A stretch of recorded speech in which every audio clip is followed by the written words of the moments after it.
I've heard you say that young people have a deficit in solar plexus alignment. And, even I'm looking around me. I have, maybe some friends in my group that are going through tough times, unmotivated, can't find that sense of purpose, apathetic, don't want to get out of bed, playing video games.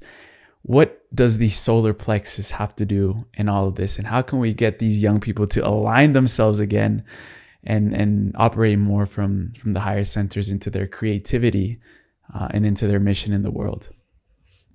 Yeah, that's a great question. Really important place to begin when it comes to this ascension journey, because the solar plexus is essentially the core of the self. It's the reason why, if you're experiencing anxiety or fear or a deeply rooted energetic blockage, that you might feel that as a knot in your stomach. Very often people experience that as the place of the deepest resistance, the place of true unconsciousness, because if you're not aligned with your solar plexus, you don't really know who you are. And then you start to act from this robotic autopilot state of thinking you know who you are from the mind, and then just being run by the primal instincts. And so the solar plexus is where it all begins. If you feel comfortable with yourself down there, you can experience that fire, that ignition of the potential that I mentioned. And from there is really the rise of creativity, and also the ability to take the sacral energy, which is right beneath the solar plexus, and to bring that then into the heart, because the solar plexus is the bridge between the heart chakra and the sacral center. So if that bridge is distorted, if there is fear there, if there are programs which initially lay the template for this resistance toward authentic expression, we cannot become the conduit for this purposeful action. We cannot see how what we're feeling deep down, inspired to do, can become the source of love and authentic expression in our reality. So for young people that don't feel like they know who they are, or maybe are afraid of embracing themselves, the first question to ask is, what are you actually afraid of? And that might bring up very specific things, such as maybe the fear of being judged, a fear of resistance, maybe a fear of disappointing someone or something, not conforming to societal expectations, family, friends.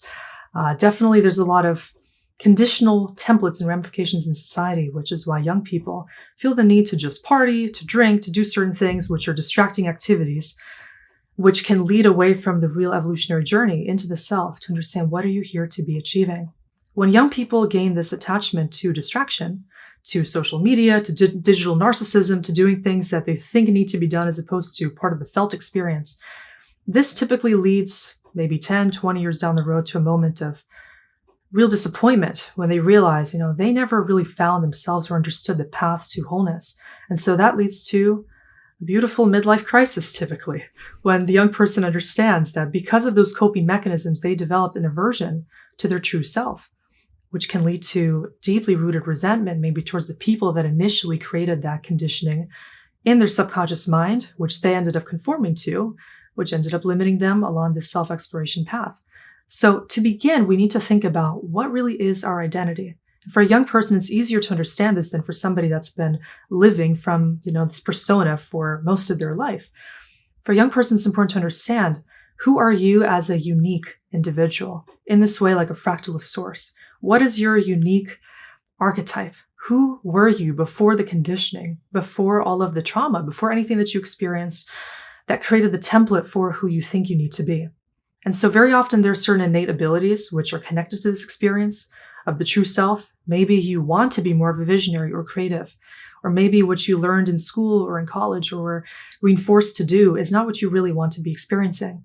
So the solar plexus is where you start to awaken this desire to really be the true self, which can be experienced as this boldness, this passion, and a really powerful energy of intention, beneath which is just the true self, choosing to do what it wants to do in order to achieve expansion. So if we're asking ourselves the question, what do we really want to do? If not for the fear, if not for the conditioning, if money was not a problem, the answer that arises is going to be the most authentic thing that we can achieve within the solar plexus center.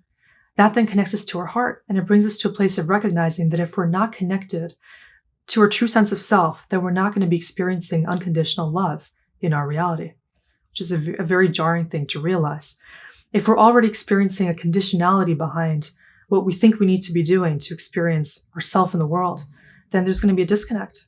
And so young people need to think about, if they eliminate the distractions, if they don't go to the party, if they put down the video games and social media, if they just put themselves in a place of total self-integration, almost like being with your own inner child, what are you going to start to realize really reflects your true self in that moment? What have you been trying to escape or run away from?